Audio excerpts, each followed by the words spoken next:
આત્મવિદ શોકમ તરતી, વાક્યનો કર્તા છે આત્મવિદ, the knower of the self, એટલે આત્મજ્ઞાની શોકમ તરતી, શોકને તરી જાય છે, શોકમાંથી મુક્તિ મેળવે છે, શોકમાંથી આત્યંતિક મુક્તિ મેળવે છે. આ શોક એ બધા જ ઇમોશનલ પ્રોબ્લેમ જે છે એનું ઉપલક્ષણ છે. કામ, ક્રોધ, લોભ, મોહ, મદ, માત્સર્ય, આ બધા હર્ટ અને ગિલ્ટ ફિલિંગ, સેડનેસ, અનહેપી, આ બધી જ જે ઇમોશનલ પ્રોબ્લેમ છે એનું ઉપલક્ષણ છે. તો તરતી શોકમ આત્મવિદ એટલે નારદજી જે છે એ સનતકુમાર છાંદોગ્યમાં 7મા ચેપ્ટરમાં આવે છે આ કથા. એટલે જાય છે નારદજી સનતકુમાર પાસે અને કહે છે કે હું આટલું બધું ભણેલો છું, આટલા વેદ, વેદાંગ, ઉપનિષદ, આ બધું મને એ મંત્રનું જ્ઞાન છે, છતાં પણ સોહમ ભગવઃ શોચામી, હે ભગવાન સનતકુમારજી એવો હું શોક કરું છું. એટલે આટલો હાઈલી એકોમ્પ્લિશ્ડ છું, હાઈલી સક્સેસફુલ છું, આટલો ફેમસ છું, લોકો મને આવા દેવર્ષિ નારદ તરીકે જાણે છે, વેદતા વિદ્યાઓના જ્ઞાતા તરીકે જાણે છે, આટલો 64 વિદ્યાઓ જે છે એના જ્ઞાતા છે. એટલે ટૂંકમાં જેટલી પણ જ્ઞાનનું ક્ષેત્ર છે એ બધું જ જાણતા હતા નારદજી. અને છતાં પણ એટલે માસ્ટર ઓફ ઓલ વેદાસ, ચતુર્વેદી બ્રાહ્મણો હોય તો પાઠ કરે, પણ એટલે માસ્ટર ઓફ ઓલ વેદાસ એવું કહેવામાં આવ્યું નારદજી માટે. અને છતાં એવો હું સોહમ એટલે સહમ, એવો હું, એવી વિશેષતા વાળો, એવા લક્ષણો વાળો હું ભગવાન સનતકુમારજી શોક કરું છું. હજી શોકમાંથી મને મુક્તિ મળી નથી. આ શોક જે છે, હું શોક કરું છું, સોહમ ભગવત શોચામી, વાક્યનો કરતા કોણ? અહમ. એટલે હું શોક કરું છું એ વાક્ય છે ગ્રામેટિકલી બરોબર છે, પણ સૈદ્ધાંતિક રીતે ખોટું છે. હું શોક કરતો નથી એ કેવું છે કે હું સુખી થઉં છું, એટલે હું સુખી થતો નથી, દુઃખી થતો નથી. હવે સુખ, દુઃખ, શોક, મોહ, હું ક્રોધ કરતો નથી કે હું ક્રોધ કરું છું, આ બધા સૈદ્ધાંતિક રીતે ખોટા વાક્યો છે. કોઈને પણ શોક કે ક્રોધ કે કામ, ઈચ્છા કરવાનું ન કરવાની સ્વતંત્રતા નથી. એટલે ક્રોધ થઈ જતો હોય છે, શોક થઈ જતો હોય છે. હું શોક કરું છું એટલે કે હું શોક કરતો નથી, મને શોક થઈ જાય છે. હું શોકગ્રસ્ત છું. શોક કરવાની કે શોક ન કરવાની સ્વતંત્રતા મારામાં નથી. શોક આપોઆપ જન્મતો હોય છે. મારામાં કંઈક એવી પરિસ્થિતિ હોય, મારા મનની એવી કોઈક સ્થિતિ હોય ત્યારે શોક આપોઆપ જન્મે છે. એટલે સુખ દુઃખ પણ એ રિએક્શન છે, પ્રત્યાઘાત છે. સુખ દુઃખ નામની કોઈ વસ્તુ દુનિયામાં નથી. એવી જ રીતે સુખ અને દુઃખ અમુક પરિસ્થિતિને લીધે જન્મતા હોય છે. કોઈ પણ વ્યક્તિ, વસ્તુ, પરિસ્થિતિને હું અનુકૂળ એવી છાપ મારું, મારી બુદ્ધિ અનુકૂળ એવી છાપ મારે ત્યારે સુખ નામનો પ્રત્યાઘાત ઉત્પન્ન થાય છે. અને કોઈ પણ વ્યક્તિ, વસ્તુ, પરિસ્થિતિને હું પ્રતિકૂળ એવી છાપ મારું ત્યારે દુઃખ આપોઆપ જન્મે છે. એટલે હું દુઃખી થઉં છું એ વાક્ય પણ સૈદ્ધાંતિક રીતે ખોટું જ છે. એટલે ઇંગ્લિશમાં એવું કહેવાય, I don't get angry, anger gets me. ક્રોધ જ મારો કબજો લઈ લે છે, હું ક્રોધી થતો નથી. કામ, પછી જેટલી પણ આ જે છે હર્ટ અને ગિલ્ટની ફિલિંગ, અપરાધની અને ઘવાયાની ફિલિંગ, મારાથી કંઈક ખોટું થઈ જાય તો મને અપરાધની લાગણી, ઘવાયાની લાગણી જન્મે. અને મારે જે કરવું જોઈતું હતું, ઓલું ગયો તો ડોક્ટર પાસે ગાડીમાં અને 4 રસ્તા ઉપર ઓલો ભિખારી કંઈક માગવા આવ્યો, પણ સાલું કંઈ હતું નહીં, છૂટા મારી પાસે. એટલે કંઈક અપરાધની લાગણી પણ જન્મે છે. મારે કંઈક આપવું જોઈતું હતું અને હું ન આપી શક્યો. 1 રૂપિયાનો સિક્કો કે ગમે તે, ટૂંકમાં કંઈક મદદ કરવી જોઈતી હતી અને હું ન આપી શક્યો, તો એ અપરાધની લાગણી, હર્ટ ફિલિંગ. એટલે હર્ટ અને ગિલ્ટ, શોક, મોહ, એટલે સુખ દુઃખ, આ બધા ચોઇસલેસલી થાય છે. આપણી કરવાની કે ન કરવાની કઈ સ્વતંત્રતા આપણામાં હોતી નથી. સોહમ ભગવત શોચામી કહે છે જયારે નારદજી, પછી શું કરે છે? પ્રાર્થના કરે છે કે મેં તમારા જેવા આત્મજ્ઞાનીઓ પાસેથી સાંભળ્યું છે કે તરતી શોકમ આત્મવિદ, જે આત્માને જાણનારો છે એ શોકને તરી જાય છે. The knower of the self crosses the grief, એટલે શોકને તરી જાય છે. એટલે શોકની નિવૃત્તિ માટે મને આત્મજ્ઞાન આપો. એવું ડાયરેક્ટલી નથી કહેતા કે મને આત્મજ્ઞાનનો ઉપદેશ કરો નારદજી, પણ એવું કહે છે કે તમારા જેવા જ્ઞાનીઓ પાસેથી મેં સાંભળ્યું છે કે આત્મજ્ઞાની શોકને તરી જાય છે અને મારે શોકમાંથી મુક્ત થવું છે, માટે મને પણ આત્મવિદ્યા બ્રહ્મવિદ્યાનો ઉપદેશ આપો. એટલે શોક નિવૃત્તિ માટે નારદજી સનતકુમાર પાસે આત્મજ્ઞાનની જ માંગણી કરે છે. મને કંઈક બીજો કોઈ વર્લ્ડલી કોઈ ગોલની માંગણી નથી કરતા, આત્મજ્ઞાનની જ માંગણી કરે છે. હવે આખું જે શોકની એનાટોમી છે, શોક કેમ જન્મે છે, કેવી પરિસ્થિતિમાં, કેવી રીતે એની ઇન્ટેન્સિટી, આખી શોકની એનાટોમી, શોક વિશેનો નિબંધ કે એક્ઝેક્ટલી શોક શું શેનાથી જન્મે, કઈ રીતે ટકી શકે, આ બધું સ્વામીજીએ ભગવદ્ ગીતાના આધારે સમજાવેલું છે. કે અર્જુનનો આજે જે પહેલો વિષાદ યોગ છે, પહેલો અધ્યાય અને બીજા અધ્યાયના 1 થી 10 શ્લોકો, એમાં આખા અર્જુનનું બેકગ્રાઉન્ડ સ્વામીજી કહે છે કે કઈ પરિસ્થિતિમાં અર્જુનને શોક જન્મે છે. એટલે શોક જન્મવાનું કારણ પણ જે ભગવદ્ ગીતામાં ભગવાન સમજાવે છે આખા વિષાદ યોગમાં. એટલે અર્જુન જે શોક અને મોહના સમુદ્રમાં ડૂબેલો હતો, એવા અર્જુનનો ઉદ્ધાર કરવા માટે શોક અને મોહમાં શોકગ્રસ્ત થઈ ગયો હતો અર્જુન. શોક સંવિઘ્ન માનસ રથોપસ્થ ઉપાવિશત, રથના પાછળના ભાગમાં બેસી ગયો હતો. તો ભગવાને અર્જુનને શોક મુક્ત કરવા માટે કંઈક વિશેષ પ્રકારની યુદ્ધ કળાનો ઉપદેશ નથી આપ્યો કે હા અર્જુન તું જરાક નિરાશ થઈ ગયો છે ને, તો તું આવી રીતે દિવ્ય અસ્ત્રોનું હું તને જ્ઞાન આપું છું, એના લીધે તારો આ શોક જતો રહેશે. એટલે કોઈ પણ વર્લ્ડલી કોઈ સિદ્ધિઓ કે ટૂંકમાં જેનો ઉપાય સંસારમાં છે એવી કોઈ ઉપદેશ નથી આપ્યો. અર્જુનના શોકની નિવૃત્તિ માટે ભગવાને અશોચ્યાનન્વ શોચસ્ત્વમ આત્મજ્ઞાનનો જ ઉપદેશ આપ્યો છે. કોઈ એવા વિશેષ યુદ્ધ કળાનો ઉપદેશ નથી આપ્યો. કેમ? કારણ કે આત્મજ્ઞાનથી જ અર્જુનનો શોક દૂર થાય, એના સિવાય ના થાય, એટલા માટે આવી રીતે ઉપદેશ આપ્યો છે. તો અર્જુન એવું માને છે કે મારા શોક અને મોહનું કારણ આ યુદ્ધ છે, યુદ્ધમાં મારા સ્વજનોને મારે હણવા પડશે. પછી જે ધર્માત્માઓ છે, ભીષ્મ, દ્રોણ વગેરે અત્યંત ધર્માત્મા, શુદ્ધ, પવિત્ર મહાત્માઓ છે, એને મારે હણવા પડશે. જો એ હણાઈ જશે તો પછી સમષ્ટિમાં ધર્મનો ઉપદેશ કોણ આપશે? ધર્મનું આચરણ કરનારાઓને જ હું હણી નાખીશ તો ધર્મ કોના આધારે ટકશે? એમ કરીને પહેલા અધ્યાયમાં આખી વર્ણશંકર પ્રજા ને કુલક્ષય ને બધા કેટલાય દોષો અર્જુને કીધા. એટલે અર્જુનના શોકનું કારણ ખરેખર આપણને તો યુદ્ધ જ લાગે છે. સ્વજનોને હણવા, પોતાના પિતામાં બાંધવોને યુદ્ધમાં મારવા, એ ખરેખર બહુ જ શોક જન્માવે એવું છે, દુઃખ જન્માવે એવું છે જ. એટલે અર્જુનના શોકનું દેખીતું કારણ તો યુદ્ધ છે એવું આપણને લાગે. યુદ્ધ એટલે સ્વજનોને હણવા પડે વગેરે બધું. એટલે મારા શોક અને મોહ, હર્ટ અને ગિલ્ટ, આ બધાનું કારણ જગતમાં જ છે એવું હું માનું છું. મારો બોસ, હું ઓફિસમાં જઉં એટલે બોસ મને થોડુંક ધમકાવે, ગુસ્સે થાય, એટલે બોસથી મને નફરત છે. બોસ મને નથી ગમતો, એ ગમે ત્યારે મારું અપમાન કરતો હોય. સ્કૂલમાં હોય તો મમ્મી આવી રીતે, પ્રિન્સિપાલ હોય તો પ્રિન્સિપાલે મેમો આપે ને આમ ને તેમ ને. કારણ કે પ્રિન્સિપાલને ગમે નહીં કે ટીચર, એટલે વિદ્યાર્થીઓને ટીચર બહુ વાલા હોય અમુક. એટલે વિદ્યાર્થીઓ જો ટીચરને રિસ્પેક્ટ કરે ને, એ પ્રિન્સિપાલથી ખમી ના શકાય. એટલે પ્રિન્સિપાલ વારંવાર ટીચરને મેમો ફટકારે ને આમ ને તેમ ને બધું. પછી મારા સાસુ મને હેરાન કરે છે કોઈ પણ રીતે. એટલે આપણા શોકનું દેખીતું કારણ ખરે મારો પાડોશી રોજ સવારે એટલું બધું મોટેથી મ્યુઝિક મૂકે, મને હેરાન કરે, જુદી રીતે ગાડીનું પાર્કિંગ કરે જેથી મારે ગાડી કાઢવી હોય ત્યારે હંમેશા મને નડે. એટલે આટલા બધા શોકના દેખીતા કારણ મને આપણને સૌને બહાર જણાય છે, જગતમાં જ જણાય છે, અને એને જ આપણે દુઃખનું કારણ માનીએ છીએ. આ કોરોના વાયરસ આવ્યો, આખા બધાની જીવન પદ્ધતિ બદલાઈ ગઈ. કોરોના વાયરસ મારી બહાર જગતમાં જ છે ને, એના લીધે જ લોકો દુઃખી થયા છે. કેટલી મહામારી, એટલે કેટલે લોકોને ખાવાનું પણ મળ્યું નહીં. આટલા લોકડાઉનના કારણે બધા જે રોજ કામ કરનારાઓ હતા એ લોકોને કેટલી મહામારીઓ, ભૂખમરા ને બધાથી પીડાવવું પડ્યું.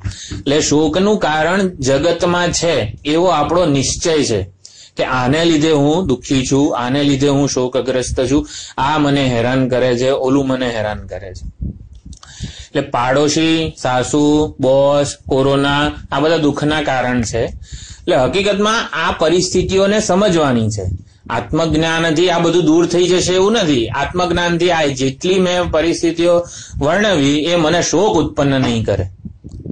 એટલે આવી રીતે ભગવાન અર્જુનને આત્મજ્ઞાનનો ઉપદેશ આપે છે અને એથી શોકની મુક્તિ કરે છે. અને જે યુદ્ધ જે કરવાનું છે તો કરશે જ, અર્જુનતાના વધારે ઉત્સાહથી કરવાનો છે. એટલે આત્મજ્ઞાનથી શોક નિવૃત્તિ થશે. આત્મજ્ઞાનથી આ બધા જે આપણા ઇમોશનલ પ્રોબ્લેમ છે, પાડોશી, સાસુ, બોસ, જે કંઈ પણ આપણને હેરાન કરે છે, હર્ટ, ગિલ્ટ ફિલિંગ ને આ બધામાંથી મુક્તિ મળે. એટલે પાડોશી, સાસુ, બોસ ને આ બધું જે છે એ લોકોની હાજરીમાં મારા બોસને જોઉં ને મને કંઈક થાય, મારા સાસુ ને મારા પાડોશીને જોઉં ને મને કંઈક થાય, તો એ શું થાય છે એ વખતે? તો આઈ ફાઇન્ડ માય સેલ્ફ નોટ એકોમ્પ્લિશ્ડ. એટલે એ વખતે જે હું જન્મે છે એની સામે, મારા પાડોશી સામે જે હું વ્યવહાર કરતો હોય છે એ હું મને ગમતો નથી હોતો. I am not quite all right. I am not happy. I am not satisfied with myself. I am not all right with myself. There is something lacking in me. એટલે એ વખતે આપણની પ્રતિકૂળ પરિસ્થિતિઓમાં જે હું જેનો મારે સામનો કરવો પડે છે, એ પ્રતિકૂળ પરિસ્થિતિઓમાં જે મારામાંથી ઇન્વોક થાય છે એ હું મને ગમતો હોતો નથી. મારે અત્યંત સુખદ કે અનુકૂળ વ્યક્તિ મારી સામે આવે તો એ વ્યક્તિ મારામાંથી પ્રસન્ન હું જન્માવે છે અને માટે પ્રસન્ન હું મને પ્રિય છે, માટે એ વ્યક્તિ, વસ્તુ, પરિસ્થિતિ મને પ્રિય થાય છે. અને કોઈ પ્રતિકૂળ વ્યક્તિ, વસ્તુ, પરિસ્થિતિ મારી સામે આવે જેને હું પ્રતિકૂળ માનું છું, એ પ્રતિકૂળ વ્યક્તિ, પરિસ્થિતિ મારામાંથી દુઃખી હુંનું આવાહન કરે છે. અને દુઃખી હુંનું આવાહન કરવાથી એ દુઃખી હું મને ગમતો નથી, દુઃખી હું મને સ્વીકૃત નથી, એ દુઃખી હું નો હું સ્વીકાર કરી શકતો નથી અને માટે એ વ્યક્તિ, વસ્તુ, પરિસ્થિતિ મને દુઃખ કે શોક જન્માવે છે. એટલે આ છે ને સેલ્ફ કોન્શિયસનેસ, આત્મસભાનતા. સ્વામીજી, પૂજ્ય સ્વામીજીની પણ ટીચિંગ મેથડ આ જ રીતની છે કે મનુષ્ય આત્મસભાન છે. કોઈ પણ એક જનરલ પ્રવચન હોય તો એનું સ્વામીજીની શરૂઆત જ મનુષ્ય આત્મસભાન વ્યક્તિ છે, એમના આત્મસભાનતા છે. અને સેલ્ફ કોન્શિયસ જેટલો વધારે, જેટલી આત્મસભાનતા વધારે એટલો એ અનેક ગ્રંથિઓથી પીડાય છે. જેમ કે આ જો દાઢીને બધું વધી ગયું છે, હા હું કેવો લાગુ છું, મને તો મારી પાસે વસ્ત્રો હજામ કંઈ છે નહીં, કેવો લાગીશું. એટલે જે કંઈ પણ હું કેવો લાગીશ, મારા પ્રત્યેની જે આત્મસભાનતા છે એ જ શોકમાં પરિણમે છે. હું વજન વધી ગયું છે લોકડાઉનમાં, હવે તો કંઈક કરવું પડશે. કોઈ પણ શરીરની ઇન્દ્રિય, મન, બુદ્ધિ દરેક વસ્તુઓ મારામાં એક ખ્યાલ જન્માવે છે. જો ભેંસ તો અત્યંત જાડી હોય છતાં એ દુઃખી નથી હોતી. એનો હા હું જાડી, મારે હવે કસરત કરવી પડશે, એવું ભેંસને થતું નથી. સ્વામીજીની આ જ થોટ પ્રોસેસ હોય છે કે ભેંસ કે જગતના કોઈ પણ જીવો આત્મસભાનતા એ લોકોમાં નથી અને માટે એ લોકો દુઃખી નથી. જ્યારે ભગવાને મનુષ્યને ઉત્ક્રાંતિના સૌથી ઉત્કૃષ્ટ ટોચ ઉપર મૂકેલો છે, એમાં શરીર, ઇન્દ્રિય, મન, બુદ્ધિ અત્યંત વિકસેલા છે, એ આત્મસભાનતા અત્યંત વિકસેલી છે અને માટે એ અનેક ગ્રંથિઓ જન્માવાનું કારણ બને છે. ભેંસ વગેરેમાં કોઈ ગ્રંથિ કેમ નથી જન્મતી? કારણ કે એ આત્મસભાન નથી, સેલ્ફ કોન્શિયસ નથી. અને સેલ્ફ કોન્શિયસ આપણે છીએ, પરંતુ એની પ્રાઇસ ચૂકવવી પડે છે. આત્મસભાન છીએ એના માટે મૂલ્ય શું ચૂકવવું પડે છે? આ દુઃખ વગેરે. આત્મસભાનતાને લીધે જ આપણે અનેક ગ્રંથિઓથી દુઃખી થઈ રહ્યા છીએ. જ્યારે ભેંસ વગેરેમાં, એટલે મનુષ્ય સિવાયના બધા જીવોમાં જે આત્મસભાનતા છે એ સમષ્ટિની સંવાદિતામાં છે. એટલે ભેંસને કંઈ એવું ના થાય કે હું મારું વજન વધારે છે માટે હું દુઃખી છું. એ લોકોમાં જેટલી આત્મસભાનતા છે, હું ભેંસ છું, મારે ગાય કરતા જુદી છું, મારે દૂધ આપવાનું છે, લીલું ઘાસ ખાવાનું છે, આટલું એની આત્મસભાનતા છે. એટલે આત્મસભાનતાનું એટલું જ ઇવોલ્યુશન એનામાં થયેલું છે. જ્યારે મનુષ્યમાં શું થયું છે? આત્મસભાનતા પૂરેપૂરી માત્રામાં વિકસેલી છે એટલે એ બીજા જોડે કમ્પેરિઝન કરે છે કે હા આ વ્યક્તિ, હા જો સંજીવભાઈને દાઢી નથી અને મને દાઢી વધી ગઈ છે લોકડાઉન, એટલે સંજીવભાઈ મહાન અને હું બહુ ગંદો દેખાઉં. કમ્પેરિઝન કરીને આપણે અનેક ગ્રંથિઓ ઊભી કરીએ છીએ, જે કમ્પેરિઝન આ બીજા જીવોમાં હોતી નથી. એટલે સેલ્ફ કોન્શિયસની પ્રાઇસ આપણે શું પે કરીએ છીએ? દુઃખી થઈને. એટલે જેટલી આત્મસભાનતા વધારે એટલો હું વધારે દુઃખી. તો મનુષ્યને જે ભેટ મળેલી છે ફ્રી વિલ, પસંદગીની સ્વતંત્રતા અથવા તો આત્મસભાનતા, એના ઇવોલ્યુશનનો આપણે ઉપયોગ કરવાનો છે. જેમ કે સ્વતંત્રતા દેશને મળી, ભારત દેશને, એ સ્વતંત્રતા મળી એટલે બસ આમ દર 15મી ઓગસ્ટે ઉજવવી ને એવું બધું નહીં. સ્વતંત્રતા મળી એ સૌથી મોટી જવાબદારી છે. સ્વતંત્રતાનો સદુપયોગ કરવાનો છે. એટલે આત્મસભાનતા જે છે, ઇવોલ્યુશન ને આ તે બધી વસ્તુઓ છે, એ સૌથી મોટી ભેટ છે મનુષ્યને, એનો ઉપયોગ કરવાનો છે. સ્વતંત્રતાનો, પસંદગીની સ્વતંત્રતાનો ઉપયોગ કરવાનો છે. આપણે એટલી હદે ગ્રો કે વિકાસ, મેચ્યોર બનવાનું છે કે જગતની કોઈ પણ વ્યક્તિ, વસ્તુ, પરિસ્થિતિ આપણને શોક ન જન્માવી શકે. એના માટે ભગવાને આપણને આત્મસભાનતા આપી છે. એટલે આત્મસંવેદનશીલતા અને આ બધું શેના માટે આપ્યું છે? શોકમાંથી મુક્ત થવા માટે. આપણે મેચ્યોર બનીએ, પરિપક્વ બનીએ, અજ્ઞાનના સર્વ કાર્યોમાંથી મુક્ત થઈએ, એના માટે આત્મસભાનતા છે. પરંતુ અજ્ઞાન આપણા જીવનમાં વર્તમાન છે. અજ્ઞાન લઈને જન્મ્યા છીએ આપણે, એટલા માટે આપણે હંમેશા કમ્પેરિઝન, સંઘર્ષ કે એ બધું થાય છે. એટલે એકચ્યુઅલ આઈ, અત્યારે જે પ્રેઝન્ટ આઈ છે, અત્યારે હું જેવો છું, હવે લોકડાઉનના લીધે આવું બધો થઈ ગયો છું, વજન વધી ગયું છે, આવું હું મને પોતાને મારા વિશેનો અભિપ્રાય છે. અને પછી આઈડિયલ આઈ, હા હવે જયારે લોકડાઉન ખુલે કે ગમે તે ત્યારે જીમ જોઈન કરવું પડશે અને આ કરવું પડશે, કસરત કરવી પડશે, પ્રાણાયામ કરવા પડશે, આવો ફ્યુચર કે આઈડિયલ આઈ. એટલે આપણે એકચ્યુઅલ આઈ અને આઈડિયલ આઈ, વર્તમાન હું અને આદર્શ હું, આ બંને વચ્ચે સમાનતા સ્થાપવાનો પ્રયત્ન કરીએ છીએ. એટલે મનુષ્ય જીવન કોને કહેવાય? વર્તમાન હું અને આદર્શ હું, એને એક કરવાનો પ્રયત્ન. એટલે કોન્સ્ટન્ટલી પહેલા તો જજ કરવું કે હું જાડો થઈ ગયો છું અને હું આ બધું ગંદો થઈ ગયો છું, દાઢી મૂછ ને વધારે. એટલે કોન્સ્ટન્ટલી જજિંગ જે છે એ આત્મસભાનતાને લીધે થાય છે. કોન્સ્ટન્ટલી જજિંગ કરવું એટલે હંમેશા પોતાના વિશે અભિપ્રાયો બાંધવા. તો ભગવાને જેવો બનાવ્યો છે, ભલે ને બનાવ્યો, એમાં શું છે? એટલે કોન્સ્ટન્ટલી જજ કરવાથી સેલ્ફ ડિસસેટિસ્ફેક્શન, આત્મ અસ્વીકાર જન્મે છે. જજ કરું, હા ભાઈ મારું વજન વધી ગયું, મારે હવે ઘટાડવું છે. એટલે સેલ્ફ ડિસસેટિસ્ફેક્શન, પોતાનાથી અસંતોષ જન્મે. પોતાનાથી અસંતોષ જ પોતાનું તિરસ્કાર, સેલ્ફ કન્ડેમનેશન કરે. કન્ડેમનેશન એટલે તિરસ્કાર, હા નકામો છું, મારે હવે આવું કંઈક કરવું પડશે એમ. સેલ્ફ કન્ડેમનેશન થી સેલ્ફ રિજેક્શન, પોતાનો જ તિરસ્કાર થાય, રિજેક્શન થાય. અને પછી જયારે એટલી બધી હદે હું તો નકામો છું, મારાથી કંઈ થઈ શકતું નથી, આટલું વજન ઘટાડવાનો પ્રયત્ન કર્યો પણ સારું કશું 1 ગ્રામ વજન ઓછું થતું નથી, આમ કરી હાય હવે તો મારાથી કંઈ નહીં થઈ, મારાથી હવે તો શેકેલો પાપડે ભાંગવાનો નથી હવે, એમ કરીને આત્મઘાત સુધી પહોંચી જઈએ છીએ. એટલે અજ્ઞાન આવી રીતે આટલું આત્મઘાત સુધી પહોંચાડી શકે છે આપણને. એટલે સેલ્ફ સેન્સ ઓફ ઇનએડિક્વસી. એડિક્વેટ એટલે પૂર્ણ. જો હું પોતાને જેવો છું એવો સ્વીકાર કરું કે ભાઈ આ જે છે ભગવાને જે ઉપાધિ આપી છે એ ઉપાધિની મર્યાદા છે, તો સેન્સ ઓફ ઇનએડિક્વસી થી હું પીડાવું નહીં. એટલે અજ્ઞાનની સૌથી પહેલી કે મોટામાં મોટી અભિવ્યક્તિ કઈ કહેવાય? સેલ્ફ ઇનએડિક્વસી. સેલ્ફ ઇનએડિક્વસી એટલે હું મારો સ્વીકાર કરી ના શકું, જેવો છું એવો હું મારો સ્વીકાર ના કરી શકું.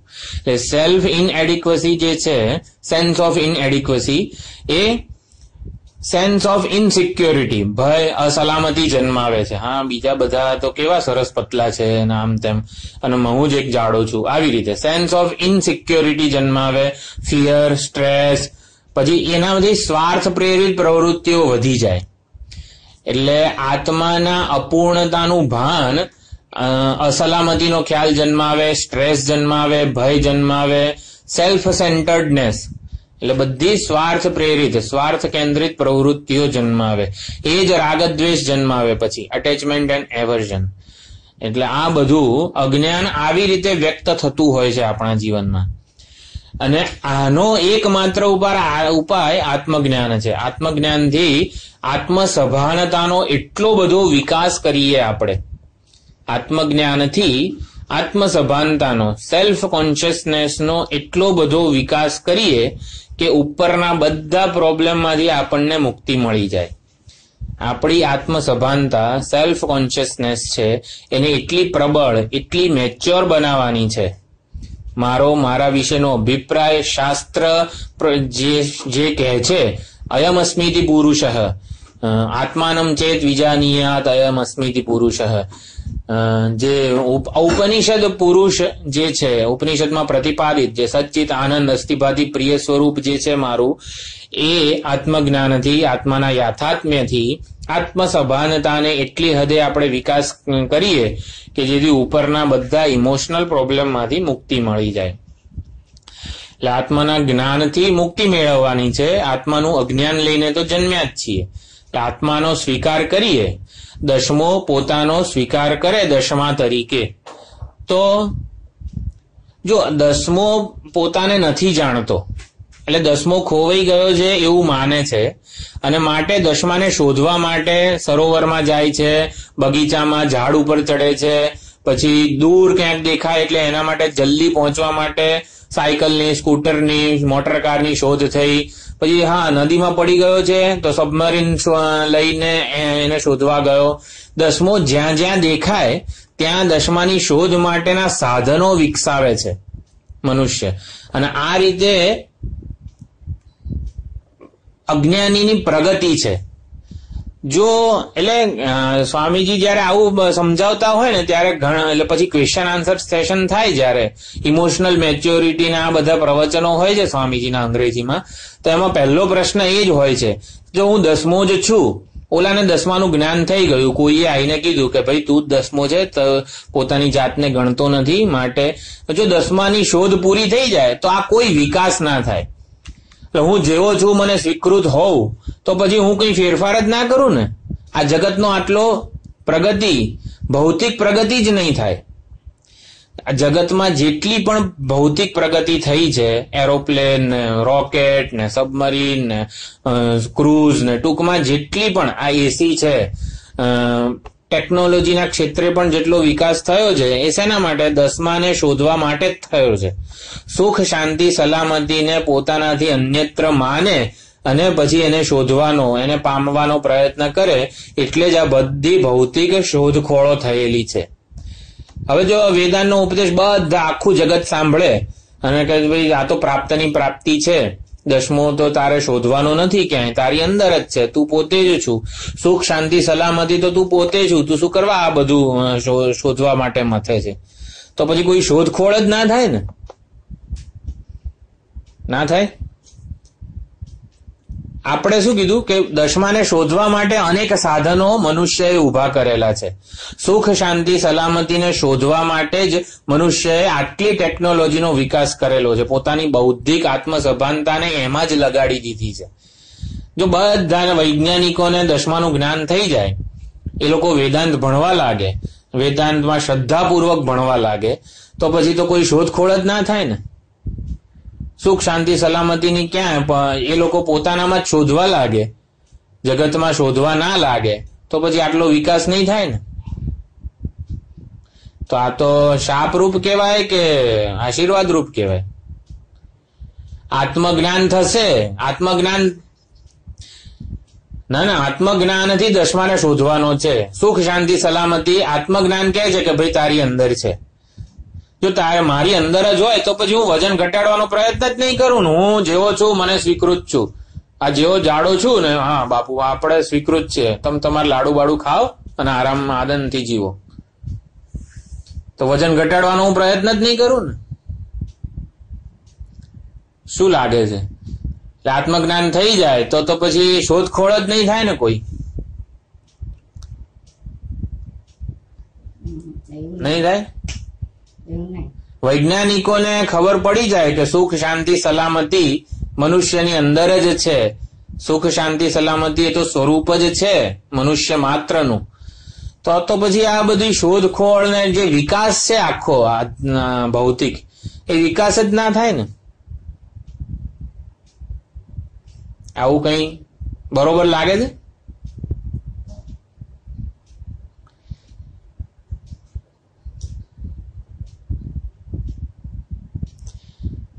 જે છે એનાથી કમ્ફર્ટેબલ છું એવું માને, આત્મજ્ઞાન એવું જ કે છે. આજે લાઇટ ગઈ તો આપણને દુઃખી ના થાય જો આત્મજ્ઞાની હોઈએ તો. એસી બેસી બધું બંધ થઈ જાય. લાઇટ જતી રહે તો શું કરે, હા હારું આ જો ને તો લાઇટ, કેવા દુઃખી થઈએ છીએ. પણ આત્મજ્ઞાની હોઈએ ને તો દુઃખ ના થાય. તો આવું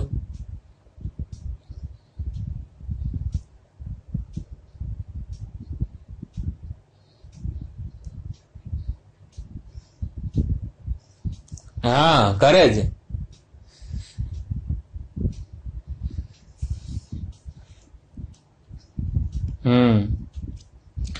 જો ઉત્સાહ, શોધખોળ, વિકાસ કે આનંદ, એટલે દસમાનું જ્ઞાન થાય તો દસમાની શોધ જતી રહેશે, બરોબર? હા, એવી રીતે આત્મજ્ઞાન થાય તો મારાથી જુદા સુખ શાંતિ સલામતીને હું શોધીશ નહીં.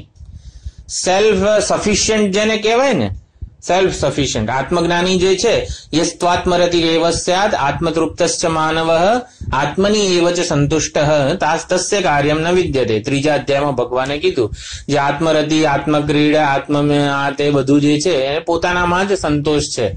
આત્મજ્ઞાનીને પોતાનામાં જ તુષ્ટિ, રતિ અને તૃપ્તિ છે. એટલે એને જગત પાસેથી સુખ શાંતિ સલામતીની કોઈ આશા નથી, આકાંક્ષા નથી, કારણ કે પોતે સુખ શાંતિ સલામતીનો મોટો સાગર છે, એવું એને જ્ઞાન થઈ ગયેલું છે. હવે જો દસમાનું જ્ઞાન થઈ જાય તો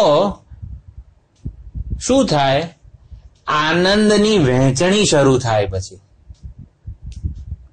એટલે પછી જે વિકાસ થાય ને એ આ ચાઇના જેવો વિકાસ ના થાય, બીજા બધાને પછાડીને હું એકલો મહાન બની જાઉં. સ્વાર્થ પ્રેરિત પ્રવૃત્તિ વાળો વિકાસ ના થાય. મેક્સિમમ હું આનંદને કઈ રીતે વહેંચું, મેક્સિમમ સંવાદિતાને કઈ રીતે સ્થાપું કે જેથી બધા સમષ્ટિ આખી સુખી થઈ જાય, એમાં શોધખોળ કરે માણસ. અત્યારે શું થયું છે, હું એકલો સુખી થઈ જાઉં અને બાકીના બધા મુઆ ભરે દુખી રહે, એવી રીતે વિકાસ થઈ રહ્યો છે. આ ડિફરન્સ ખ્યાલ આવ્યો? હા, સમષ્ટિના હિતમાં શોધખોળો થાય, સમષ્ટિના હિતમાં બધો વિકાસ થાય. એ જે વિકાસ હોય ને એ બહુ જ પરિપક્વ હોય અને એનાથી વિકાસ કરનારને સૌથી વધુ ફાયદો થાય અને સમષ્ટિને પણ થાય. એટલે દસમા મળી જાય, દસમાનું જ્ઞાન થઈ જાય તો જે આનંદની વહેંચણી શરૂ થઈ જાય પછી. એટલે આ સમજવાનું છે આપણને. એટલે એક તો આત્મજ્ઞાનથી શોકની નિવૃત્તિ કઈ રીતે થાય? તો આત્મજ્ઞાનથી આત્મસભાનતાનો એટલો બધો વિકાસ કરવાનો છે આપણે કે આ બધી જે પરિસ્થિતિઓ આગળની વર્ણવી, સેલ્ફ ડિસસેટિસ્ફેક્શન, સેલ્ફ રિજેક્શન, સેલ્ફ કન્ડેમ્નેશન, આ બધું જતું રહે. એટલે વેદાંત એટલે બે પ્રકારના આપણા જીવનમાં બે પ્રકારના પ્રોબ્લેમ છે. એક પ્રકારના પ્રોબ્લેમ એવા છે કે જેનું સોલ્યુશન એની અંદર જ છે, પ્રોબ્લેમમાં જ એનું સોલ્યુશન છે, અને બીજો પ્રકારનો પ્રોબ્લેમ છે જેનું સોલ્યુશન પ્રોબ્લેમની બહાર જગતમાં છે. ભૂખ, તરસ, ગરીબી, ભૂખમરો, આ જે બધું છે એનું સોલ્યુશન જગતમાં છે. એ પ્રોબ્લેમનું સોલ્યુશન જે છે જગતમાં છે. આપણે એના અનેક પ્રયત્ન કરવા જોઈએ, જે શું કહેવાય, બધી તક ઊભી કરવી જોઈએ નોકરીની ને બધી. એ આખો વિકાસ જે મોદી સાહેબ બધું કરી રહ્યા છે એ પ્રમાણે. અને એવા કેટલાક પ્રોબ્લેમ છે, ઇમોશનલ પ્રોબ્લેમ જેને કહેવાય, શોક, મોહ, આ તે બધા, એનું સોલ્યુશન એ પ્રોબ્લેમમાં જ છે. એટલે સ્વામીજીને જે ટોક હોય છે, you are the problem, you are the solution, પૂજ્ય સ્વામીજીનું, એ બહુ સરસ હોય છે. એટલે એમાં આ જ રીતે બે પ્રકારના પ્રોબ્લેમ, ટોપિકલ પ્રોબ્લેમ અને ફંડામેન્ટલ પ્રોબ્લેમ. હવે મને ભૂખ લાગી છે, અત્યારે 12, 12:15, 12:30 થઈ ગયા, મને ભૂખ લાગી છે, it is a topical problem. તો વેદાંત કે ભગવદ ગીતા ભણવાથી આ ટોપિકલ પ્રોબ્લેમ સોલ્વ નથી થવાના. એટલે ફંડામેન્ટલ પ્રોબ્લેમ, શોક અને મોહ જે છે એ બધા ફંડામેન્ટલ પ્રોબ્લેમ છે, એ બધા દૂર થાય.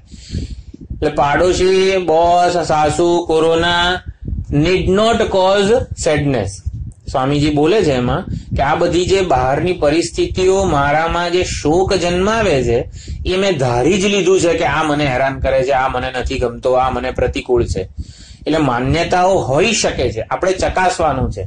આપણે ખાલી વિચાર્યા વગર માની જ લીધેલું છે કે બહારની જે જગત છે, અમુક વ્યક્તિ, વસ્તુ, પરિસ્થિતિઓ મારામાં શોક જન્માવે છે, આવું આપણે ધારી લીધું છે, કોઈ પ્રકારના વિચાર કર્યા વગર જ. એટલે દે રિઝનેબલી આર કોઝ. આપણું સ્વજનનું મૃત્યુ થાય તો આપણને દુઃખ થાય જ, એટલે કે એનો કઈ વેદાંત જરા પણ નિષેધ નથી કરતું. શોકના 100 કારણો હોવા છતાં પણ હું શોક ન કરતો હોઉં એવું બની શકે છે. વેદાંતને આટલું જ કહેવું છે. આપણે શોક કે દુઃખના અનેક કારણ આપણા જીવનમાં પ્રવર્તમાન હોવા છતાં પણ શોકથી મુક્તિ શક્ય છે. સિચ્યુએશન કમ્પલસરી શોક જન્માવે જ એવો કોઈ નિયમ નથી. એટલે આટલી એક તક આપવાની, બેનિફિટ ઓફ ડાઉટ આપવાનો પહેલા તો પાડોશીને કે સાસુને, કે ટૂંકમાં આપણા બધા પ્રોબ્લેમને, કે સેડનેસ જે છે, દુઃખ, શોક એ 2 તબક્કા રહેલા છે. આપણે એવું થાય છે કે પાડોશી આવ્યો અને આપણને દુઃખી કર્યા, હેરાન કર્યું, અપમાન કર્યું. હવે માન અપમાન આ તો બધું જે થતું હોય છે, એટલે એ અપમાનને લીધે થતું દુઃખ, એમાં 2 તબક્કા રહેલા છે. એટલે કંઈક બહાર બન્યું, પાડોશીએ કંઈક જુદી રીતે ગાડી પાર્ક કરી જેથી મને શોક જન્મ્યો, એટલે ટૂંકમાં મને એને હેરાન કર્યો, એટલે કંઈક બહાર બન્યું છે. અને પછી my own perception about my self, એટલે એનો હું અસ્વીકાર કરું, એનો હું ક્યારેય સ્વીકાર ના કરું ને ત્યારે શોક જન્મે છે. જો ખાલી ગાડી ગમે તેમ પાર્ક કરી હોય ને શોક જન્મી જાય ને, એવું નથી હોતું. એ પરિસ્થિતિ જે છે એને હું પ્રતિકૂળ એવી છાપ મારું, દુઃખ એવી છાપ મારું ને ત્યારે શોક જન્મતો હોય છે. એટલે મારું પરસેપ્શન છે એ પણ થોડોક ભાગ ભજવે તો છે જ, કોઈ પણ પરિસ્થિતિ, કોઈ પણ સંજોગોમાં.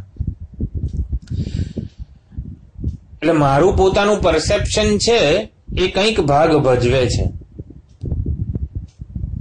એટલે I can grow, I can evolve at that point.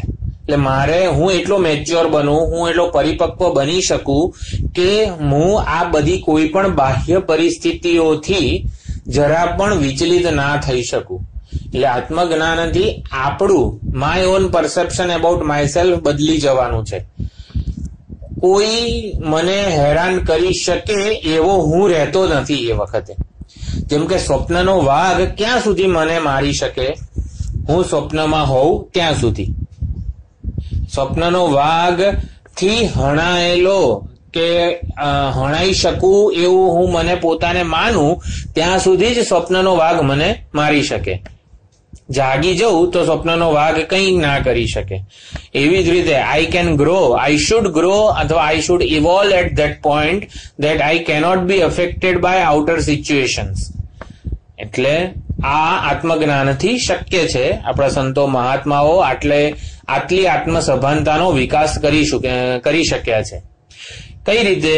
સમદુઃખ સુખ સ્વસ્થ, સમલોષ્ટાશ્મ કાંચન, તુલ્ય પ્રિયા પ્રિયો ધીર, તુલ્ય નિંદાત્મ સંસ્તુતિ, તુલ્યો મિત્રારિપક્ષયો. આ બધા જે છે 6થા અધ્યાયમાં આવ્યા હતા, 6થા કે 5મા અધ્યાયમાં આવ્યા હતા. એટલે આ જ્ઞાનીની આખી પરિસ્થિતિ છે કર્મના જીવન પદ્ધતિના સંદર્ભમાં, કે માનાપમાનયો તુલ્ય, તુલ્યો મિત્રારિપક્ષયો. માન અપમાનમાં સમાન રહે, નિંદા સ્તુતિમાં સમાન રહે, પ્રિય પ્રિય અનુકૂળ પ્રતિકૂળ હોય તો એમાં સમાન રહે. સમદુઃખ સુખ સ્વસ્થ, આ સુખ અને દુઃખ, સફળતા અને નિષ્ફળતામાં સમાન કઈ રીતે રહેવાય? હું પરીક્ષામાં નાપાસ થઉં તો હું સુખી થઉં? જો સુખ અને દુઃખમાં સમાન કઈ રીતે રહેવાય? સફળતા અને નિષ્ફળતામાં સમાન કઈ રીતે રહેવાય? જો નિષ્ફળ બન્યો છું એ હકીકત છે, એને કઈ નિગ્લેક્ટ નથી કરવાની, છતાં પણ સ્વસ્થ રહેવાનું છે. નિષ્પક્ષ બની શકું તો કઈ વાંધો નથી. સુખ અને દુઃખમાં સમાનતા કઈ રીતે રહેવાય? એટલે એમાં પૂજ્ય સ્વામીજી દયાનંદજી મહારાજ એવું કહે છે કે સુખ દુઃખ, અનુકૂળતા પ્રતિકૂળતા, સફળતા નિષ્ફળતા, આ બધી જે પરિસ્થિતિઓ છે એમાં એક વસ્તુ સમાન છે. એ સમાનના દર્શન કરીશું તો આપણે સ્વસ્થ કે સમાન રહી શકીશું. એટલે જ્યાં સુધી સુખ અને દુઃખ અત્યંત વિષમ પરિસ્થિતિઓને જે જોઈએ છીએ ત્યાં સુધી કોઈ દિવસ સ્વસ્થ ના રહેવાય, એટલે સમાન ના રહેવાય બંનેમાં. સુખ અને દુઃખ બંનેમાં કંઈક સમાન રહેલું છે. એને જોઈશું ને તો સમા દુઃખ સુખ સ્વસ્થ થઈ શકીશું. તો દયાનંદજી મહારાજ આમાં ભક્ત નામનો એટીટ્યુડનું ઇન્વોકેશન પોતાનામાં કરવાનું કહે છે કે સુખ દુઃખ, સફળતા કે નિષ્ફળતા આવે છે ક્યાંથી? તો મારા વાલા, મારા ઈશ્વરે મોકલેલી છે. સફળતા પણ ભગવાને મોકલી છે, નિષ્ફળતા પણ ભગવાને મોકલી છે. સુખ અને દુઃખ બંને પરિસ્થિતિઓનું સર્જન ભગવાને કરેલું છે. એટલે બંને ભગવાન પાસેથી આવે છે. એટલે બંનેમાં સમાન કોણ છે? તો કે ભગવાન સમાન છે. એના દર્શન કરીશું તો કોઈ દિવસ સુખ અને દુઃખ આપણને એટલો આઘાત નહીં પહોંચાડે. સુખમાં હર્ષનો આવેગ નહીં આવે, દુઃખમાં શોકનો આવેગ નહીં આવે. અત્યારે આપણે આવેગ જન્મી જાય છે. સુખ કે દુઃખ કોઈ પણ પરિસ્થિતિ થાય ત્યારે હર્ષનો કે શોકનો આવેગ આવે છે. સફળતા મળે ત્યારે હર્ષનો આવેગ આવે છે, નિષ્ફળતા મળે તો શોકનો આવેગ આવે છે. હવે જ્યારે સફળતા અને નિષ્ફળતાને ઈશ્વરના પ્રસાદ રૂપે આપણે જોઈએ, સમજીએ, જાણીએ ત્યારે આ આવેગથી મુક્ત રહેવાય છે. એટલે તુલ્ય આ રીતે જ્ઞાન જીવનમાં પ્રગટ થાય છે. તો જ્ઞાનીઓ જે છે એ સેલ્ફ નોલેજ, પ્રેમ, દયા, કરુણા, અહિંસા, ક્ષમા આ બધામાં આવી રીતે એટલા જ્ઞાનમાં નિષ્ઠ હોય છે કે બહારની પરિસ્થિતિઓથી અસંગ, અનટચડ, અનઅફેક્ટેડ થઈ જાય છે, માન અપમાનથી પણ. એટલે હું માન અપમાનથી નિત્ય મુક્ત છું એવું એ વિચારધારા કરતા માન અપમાન જેના થાય છે અથવા માન અપમાન જેને થાય છે એ હું નથી. જો શરીરનું માન અપમાન થાય, શરીરની સ્તુતિ નિંદા થાય, મન કે બુદ્ધિ સફળ કે નિષ્ફળ બનતું હોય છે. તો આવી રીતે પોતાના વિશેનો અભિપ્રાય બદલવાથી પરિસ્થિતિ બદલાવાની નથી. મને મેથેમેટિક્સમાં ઓછા માર્ક આવ્યા એટલે હું દુઃખી થઈ ગયો. તો જેના ઓછા માર્ક આવ્યા કોના છે? બુદ્ધિના છે. બુદ્ધિના ઓછા માર્ક હું મારા ઉપર અધ્યારોપિત કરી નાખું છું. જો મારા ઉપર અધ્યારોપિત ના કરું તો પછી છે ને બુદ્ધિની ભૂલને સુધારવાનો પ્રયત્ન વધારે સફળતાથી કે વધારે સારી રીતે થઈ શકે છે. એકવાર હું નિષ્ફળ એવી છાપ જો લાગી જાય ને પછી બહુ જ અઘરું છે એમાંથી બહાર આવવું. તો બુદ્ધિ નિષ્ફળ થઈ છે, હા બુદ્ધિને ઓછા માર્ક આવ્યા છે મેથેમેટિક્સમાં, હા એટલે મારે કંઈક કરવું પડશે. એટલે નિષ્ફળતાને કંઈક ઇદમ બનાવીએ આપણે ત્યારે એમાંથી બહાર આવવાનો સ્વસ્થ પ્રયત્ન થઈ શકે છે. એટલે આવી રીતે જેનું માન અપમાન થાય છે, જે સફળ કે નિષ્ફળ થયું છે એ હું નથી. એટલે જેને માન અપમાન થયા છે ને એને એ હું નથી. એટલે માન અપમાન જેને અડે છે ને એ હું નથી. સ્તુતિ નિંદા જેને અડે છે, જેને અફેક્ટ કરે છે એ હું નથી. એટલે અર્જુન શોક સંવિઘ્ન માનસ હર્ટ અને ગિલ્ટથી ઘેરાઈ ગયેલો હતો અને એના સ્વજનોની હત્યા, પછી ભીષ્મ, દ્રોણ વગેરે ધર્માત્માઓનો નાશ, આ સમષ્ટિમાં કોઈ કુળ ધર્મો નહીં રહે, આ તો બધા જે દોષો બતાવ્યા એટલે એ શેના માટે? હર્ટ અને ગિલ્ટથી ઘેરાઈ ગયેલો એટલા માટે. 12:30 થઈ ગયા. કેમ રિકનેક્ટિંગ થઈ?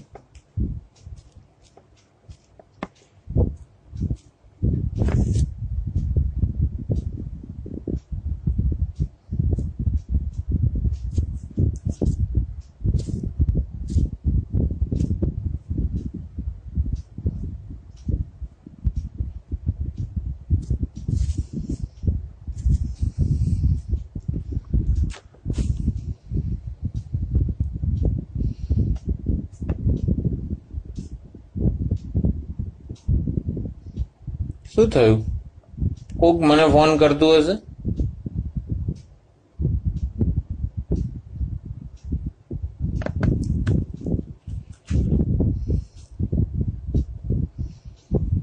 તમને સમજાયું ને? તમને સમજાયું બરોબર? સમજાયું બરોબર? હવે આવે છે અવાજ? મારો અવાજ આમ તો બરોબર છે, ખબર નહીં મને જ કોઈનો કોલ આવ્યો તો આમ તો ડુ નોટ ડિસ્ટર્બ પર મૂક્યું હતું. હા, તો શોક સંવિગ્ન માનસ એટલે સ્વજનોની અત્યારના જેટલા પણ બધા, એટલે હું સ્વજનોનો હણનારો બનીશ એટલે અપરાધની લાગણી જન્મશે અને એ લોકો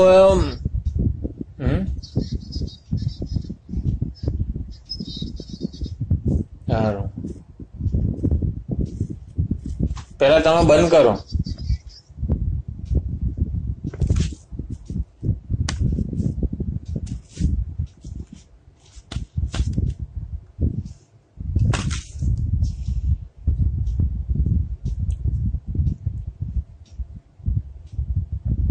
બરોબર?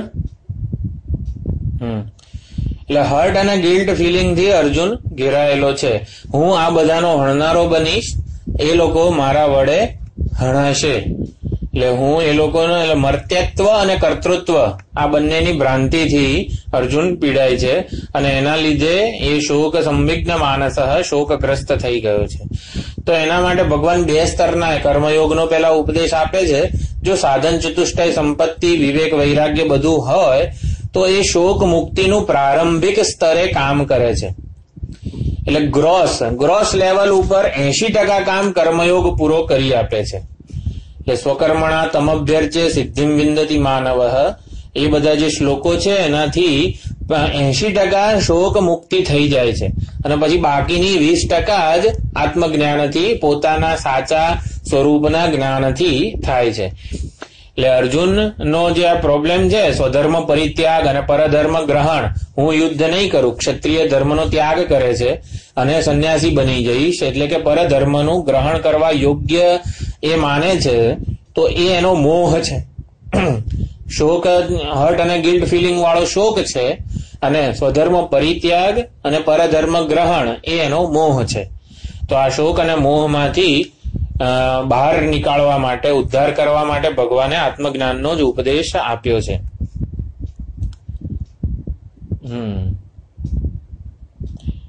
એટલે અજ્ઞાન કઈ રીતે અભિવ્યક્ત થાય છે? તો હેલ્પલેસનેસ, હું જે ઈચ્છું એ કરી શકતો નથી અને જે ન ઈચ્છું એ થઈને રહે છે.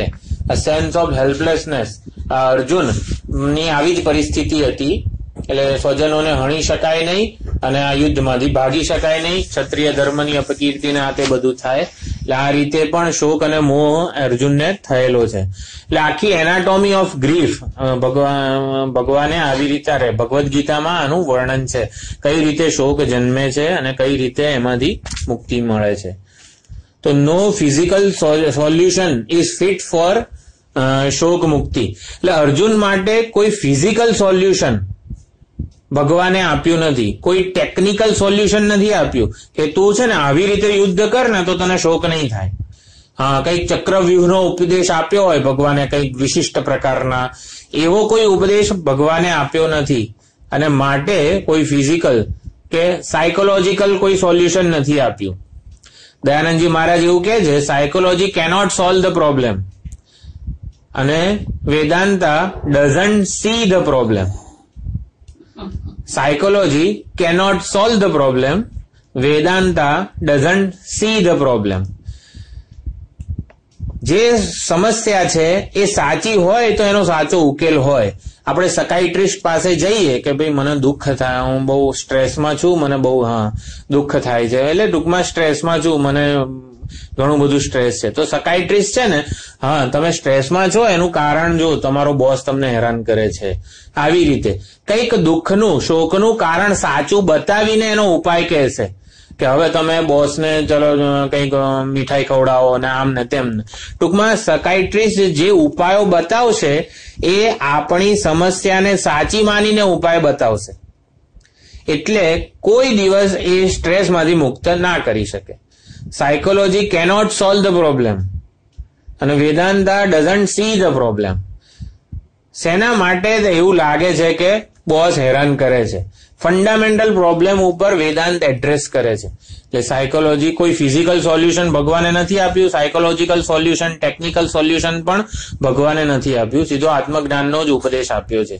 આત્મજ્ઞાનના ઉપદેશથી જે ઇમોશનલ સફરિંગ હોય, ફિઝિકલ સફરિંગ ના દૂર થાય, પરંતુ ઇમોશનલ સફરિંગ મનુષ્ય માત્રને જે આ ઇમોશનલ સફરિંગ છે એમાંથી મુક્તિ મળે છે. આ કોરોના ને બધું આ જે છે લોકડાઉનને લીધે આ કૂતરા, ગાય, ભેંસ, બિલાડાને કઈ પ્રોબ્લેમ નથી, એ લોકો તો છૂટથી ફરે છે. પણ આપણને જ કંઈક આ લોકડાઉનમાં ઘરે બેસી રહેવું પડે છે, કંઈ સારું થતું નથી, મારે ખરીદવા જવું છે, બધું ખરીદાતું નથી. આ પ્રકારનો જે છે કોઈ પણ વ્યક્તિ, વસ્તુ, પરિસ્થિતિ આપણને આવી રીતે અસ્વતંત્રતા, બંધનનો ખ્યાલ જન્માવે છે. એ બંધનનો ખ્યાલ નહીં જન્માવે. જ્ઞાનીને કોરોના થાય કે ના થાય? હા, થાય. એટલે એના દેહને થાય ટૂંકમાં. એટલે હું કોરોનાગ્રસ્ત છું, હવે મારાથી ક્યાંય બહાર નહીં જવાય, મને આમને તેમને, એ પ્રકારના દુઃખથી એ નથી પીડાતો. કોરોના થાય તો બધા ઉકાળા પીએ ને ટૂંકમાં હોસ્પિટલમાં એડમિટ થઈને બધું જે થાય, પરંતુ સ્વસ્થ ચિત્તે થાય. જે સ્વસ્થ ચિત્તે થાય ને જ્ઞાની, તો વધારે ઝડપથી બહાર આવી શકે. એટલે આવી રીતે ફિઝિકલ સફરિંગ તો ભલે હોય, ઇમોશનલ સફરિંગથી આત્મજ્ઞાનથી મુક્તિ મેળવાય છે. એટલે given situation can be a problem. ઉપસ્થિત પરિસ્થિતિ સમસ્યા હોઈ શકે છે, સમસ્યા છે જ એવું નથી. એટલે given situation can be a problem, the very thing is also a solution. એટલે કે જે પરિસ્થિતિ જન્મી છે કોરોના, એ સમસ્યા હોઈ શકે છે, કેન બી અ પ્રોબ્લેમ, હોઈ શકે છે, પરંતુ એ જ પરિસ્થિતિ સમાધાન પણ છે જ. તો આપણે જેને કંઈ બહુ ઝાઝુ જગત પાસેથી લેવા દેવાની કંઈ એ નથી, એ લોકો તો કેટલા સુખેથી ભણી રહ્યા છે. અત્યારે લોકડાઉનમાં જેટલું ભણ્યો છું ને એટલું તો જિંદગીમાં કોઈ દિવસ ભણ્યો નથી હું. એટલે given problem, the solution lies in the situation only. એટલે given situation can be a problem, the very thing is also a solution. એવી રીતે સ્વામીજી બોલ્યા છે. એટલે what is a problem is also a solution. Corona જે છે એ solution બનીને પણ આવી શકે છે. એટલે છે વૈશ્વિક મહામારી છે, કંઈ એ લાભદાયી નથી, પરંતુ એમાં સ્વસ્થ ચિત્તે એનો સામનો કરીએ તો એ કંઈ આપણને દુઃખ કે શોક જન્માવામાં કારણભૂત ના બને. એટલે corona is a situation, lockdown is a situation that creates fear, agitation. પછી મારામાં આવો બધો ખ્યાલ જન્માવે, ભય, અસલામતી, તો આ બધું નહીં જન્માવે. જો આપણો આવી રીતે આપણી પાસે વેદાંત વિચારનું ભાથું હશે, આત્મ વિચારનું બળ હશે, આત્મના વિંદતે વીર્યમ, એ બધું હશે, તો આ બધી પરિસ્થિતિ દુઃખ નહીં જન્માવે. એટલે રોંગ થિંકિંગ, રોંગ પરસેપ્શન, હું નિષ્ફળ, એ નહીં જન્માવે. અને એટલા માટે આપણું જે મન જે છે એ એફ્લિક્ટ નહીં થાય. સ્વસ્થ ચિત્તે પરિસ્થિતિનો સામનો કરવાનું બળ આપણને મળશે. વેદાંતનું ભાથું હશે, વેદાંત વિચારનું, તો આવી રીતે સ્વસ્થતાથી સમસ્યાનું સમાધાન આપણે શોધી શકીશું. એટલે હેલ્ધી એટીટ્યુડ કે હેલ્ધી શોધ હશે. વેદાંતથી દસમાની શોધ બંધ થઈ જશે એટલે કંઈ શોધ થશે એવું નહીં. વેદાંતથી જે દસમો આપણે વહેંચીશું, એટલે કે સુખ, શાંતિ, સલામતી વહેંચીશું આપણે, એટલે મન પ્રસન્ન થશે અને મન જ્ઞાનના કવચ વાળું હશે. એટલે પરિસ્થિતિ શોક નહીં જન્માવે. ઈશાવાસ્ય ઉપનિષદની શરૂઆત જ નરભેરામના કથનથી થયેલી છે. આપણી સ્વામીજીનું પુસ્તક છે, એમાં નરભેરામ ભક્તની કથા આવે છે કે ઓલા લૂંટારાઓ આવ્યા અને બધા વસ્ત્રો લઈ ગયા. એટલે હિંડી હાલી ઠાકોરા આવ્યા, જન નરભાના વસ્ત્ર લીધા, લોક કહે છે કોળીવાળા. એટલે ભગવાન, મારે સામેથી આવું ના પડ્યું, તું જ આ સામેથી આવીને મારું બધું લઈ ગયો. મારે કંઈ સમર્પણ કરવાની જ જરૂર ના પડી. તું કેટલો બધો અંતર્યામી કહેવાય કે હું કંઈક તને આપું એવી મારી ઈચ્છા હતી, તો તે સામેથી આવીને લઈ લીધું. આ ઈશાવાસ્ય ઉપનિષદની પરાકાષ્ઠા છે, એટલે ઈશ દર્શનની. એટલે પરિસ્થિતિમાં પણ, ગમે તે પરિસ્થિતિમાં પણ ભક્ત આવા જ્ઞાન ઈશ્વરના જ દર્શન કરી શકે છે. એ એટલું એનું મેચ્યોર દર્શન છે. એટલે નામદેવ અને વિસોબા ખેચરની જે વાત છે, નામદેવ સગુણ સાકારના ભક્ત હતા. નામદેવ જે છે એમનું એ ભોજન જયારે નૈવેદ્ય ધરાવે ત્યારે સાક્ષાત કૃષ્ણ પરમાત્મા સદેહે હાજર આવીને ભોજનનો થાળ ગ્રહણ કરતા હતા. રોજના આવા દર્શન હતા. એવા નામદેવ ભક્ત હતા. પછી એ વિસોબા ખેચર પાસે જાય છે, ઓલો ટકોરો મારે છે ને, એટલે આ ઘડો કાચો, એવું ઓલા મુક્તાબાઈ કહે છે, એટલે કે તને હજી જરૂર છે ભણવાની, એટલે વિસોબા ખેચર પાસે મોકલે છે. પછી એક ખ્યાલ છે ને કથા તમને, વિસોબા ખેચર મંદિરમાં હોય છે અને શિવલિંગ ઉપર પગ રાખીને બેઠા હોય છે. તો કે આવું કેમ તમે કરો છો? તો કે જ્યાં શિવલિંગ ના હોય ત્યાં મારો પગ મૂકી દે. તો જ્યાં એ પગ મૂકવા જાય છે ત્યાં શિવલિંગ ઉભા થઈ જાય છે. એટલે વિસોબા ખેચર એ જ્ઞાની, આત્મજ્ઞાનીનું પ્રતીક છે. નામદેવ એ ભક્ત છે. હવે જયારે નામદેવને વિસોબા ખેચર જ્ઞાન આપે છે, આત્મજ્ઞાન, ત્યારે શું થાય કે જ્ઞાન તત્વ વિચાર એને પ્રાપ્ત થાય નામદેવને, છતાં પણ જ્ઞાન થઈ જાય છતાં પણ પૂર્વના સંસ્કારો કેવા છે? એક રૂપ ઈશ્વર ભક્તિના સંસ્કારો નામદેવને છે. એટલે પૂર્વના સંસ્કાર પ્રમાણે નામદેવ પછી, એટલે નામદેવ તો ખાલી ઉદાહરણ આપું છું, એક રૂપ ઈશ્વર ભક્તિના જે બધા ભક્તો હોય એ તત્વજ્ઞાન થયા પછી પણ એ પ્રમાણે જીવન જીવે, પૂજા પાઠ અર્ચના વગેરે બધું કરતા હોય. હવે વિસોબા ખેચરને જ્ઞાન છે અને પછી એ વિશ્વરૂપ ભક્ત હોય છે. તત્વજ્ઞાની એક રૂપ ઈશ્વર ભક્તિ નથી કરતો, એ વિશ્વરૂપ ઈશ્વર ભક્તિ કરે છે. એના માટે સમગ્ર જગત ઈશ્વરની જ અભિવ્યક્તિ છે, નરભેરામ જેવું. અને એટલા માટે એની જે ભક્તિ હોય વિશ્વરૂપ ભક્તિ એ સાધ્ય ભક્તિ હોય છે. જ્યારે ઓલા જે તત્વ ભક્ત હોય અને તત્વજ્ઞાન પ્રાપ્ત કરે એની સાધન ભક્તિ હોય છે. જ્યારે આવી રીતે તત્વજ્ઞાન હોય અને પછી ભક્તિ જે વિશ્વ પ્રેમની થાય, વિશ્વરૂપ ઈશ્વર ભક્તિ, એ સાધ્ય ભક્તિ હોય છે, એ વધારે ઉત્કૃષ્ટ ભક્તિ હોય છે. એટલે આવી રીતે ભેદ પાડવામાં આવે છે. હવે આ તો 2 લેક્ચર જે છે થયા છે, પછી આપણે જોઈશું એવું હશે તો.